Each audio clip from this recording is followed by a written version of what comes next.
न्याय क्रांती न्यूज, अन्यायाविरुद्ध आवाज।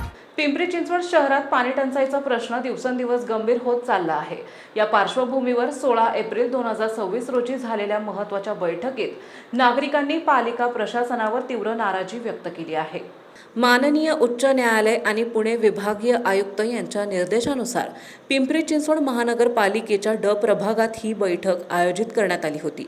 मात्र या बैठकीत प्रशासनाकडून ठोस उपाययोजना न मांडता केवळ आश्वासनाचीच सरबत्ती झाल्याचा आरोप उपस्थित नागरिकांनी केलाय। या पार्श्वभूमीवर येत्या 1 किंवा 2 मे रोजी हाऊसिंग सोसायटी धारकांकडून महापालिकेविरोधात मोर्चा काढण्याचा इशारा देण्यात आलाय। या बैठकीत राहुलदादा कलाटे यांच्या व्यतिरिक्त प्रभागातील नगरसेवक अनुपस्थित राहिल्यामुळे नागरिकांमध्ये नाराजीचे वातावरण निर्माण झाले। गेल्या 13 वर्षांपासून सुरू असलेल्या पाणी टंचाईच्या प्रश्नांवर प्रशासन गंभीर नसल्याचा आरोप करण्यात आला।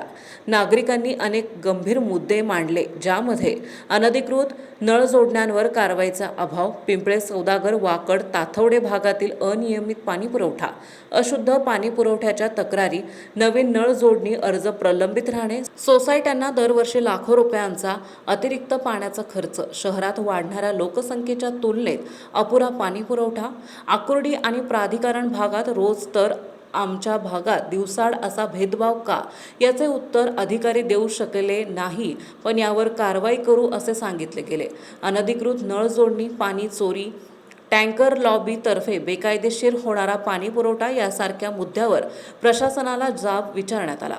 यावर पालिका अधिकाऱ्यांनी सांगितले की शहराची पाण्याची गरज सुमारे 800 MLD असताना सध्या केवळ 670 MLD इतकाच पुरवठा होत आहे। उन्हाळ्यात मागणी वाढल्यामुळे तूट अधिक जाणवते असेही त्यांनी स्पष्ट केले। तसेच पुढील सर्वसाधारण सभेत या प्रश्नावर सविस्तर चर्चा करण्याचे आश्वासन देण्यात आले। बैठकीच्या शेवटी हाऊसिंग सोसायटी फेडरेशनतर्फे सोसायट्यांच्या तक्रारी अधिकाऱ्यांना सादर करण्यात आल्या असून त्यावर तातडीने कारवाई करण्याची मागणीही करण्यात आली आहे। पाणी प्रश्न मार्गी न लागल्यास आंदोलनाचा इशारा देण्यात आल्यामुळे आता प्रशासन काय भूमिका घेते याकडे सर्वांचं लक्ष लागलंय।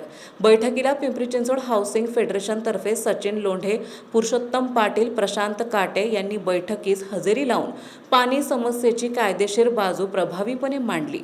याशिवाय तन्मय पदुडोने, सुधाकर दवान, अनिता तुतारे, तेजस्विनी ढोमसे, सवाई, मीनाक्षी रानडे, विक्रम खोपडे, विजय कनसे, हरीश चौधरी, प्रीतम बीजमावर, गौतम परमार, रवींद्र पांडोळे, इंगळे तसेच ड प्रभागातील सुमारे 70हून अधिक हाऊसिंग सोसायट्यांचे प्रतिनिधी तसेच महापालिकेतर्फे अभियंता श्री धुमाळ, कार्यकारी अभियंता श्री महेश बरिदे, श्री जय कानडे आणि इतर ड प्रभाग अधिकारी या सभेस उपस्थित होते।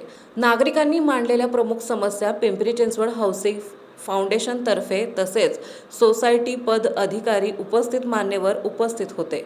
पिंपरी चिंचवडमधील पाणी टंचाईचा प्रश्न आता केवळ तांत्रिक न राहता जन आंदोलनाचा विषय बनत आहे। या प्रकरणात पुढे काय घडते यावर आमचं लक्ष राहील। धन्यवाद। प्रशांत काटे, संपादक, न्याय क्रांती न्यूज, पिंपरी चिंचवड, पुणे।